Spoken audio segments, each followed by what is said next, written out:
Why using a big bank for your loan causes nothing but heartache. We just had a client in this situation. They're using a big bank, right? And the banks had their bank statements and their tax returns and everything else you can imagine for the last 3 months. They're ready to close escrow. They were supposed to close today. At the last second, the underwriter says, well, we want to understand more about this payment to the franchise tax board, right? So they asked for information from the franchise tax board and the payment plan. So the buyer sends the underwriter all the information they wanted. They said, well, we don't like your PDF. We want it directly off of the franchise tax board's website. Well, guess what? This time of year, the tax board and the IRS, they're updating their systems for tax time. You can't log in and get your information. It's like that for a month. So they're unable to get the information.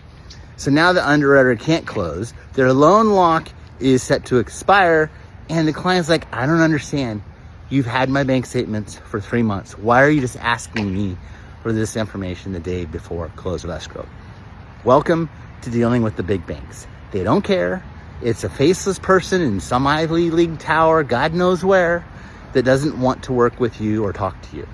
So that's been my experience with the big banks, where lenders who only focus on loans, right? That's all they do. They're not a jack of all trades. They don't have savings accounts. They don't have bank accounts. They don't have money market accounts. They don't have credit cards. They don't have car loan accounts. They only do purchase money and refinance loans. And you know what? Those folks, they're on it, right? They're closing deals in 16 to 21 days because this is all that they do for a living, right?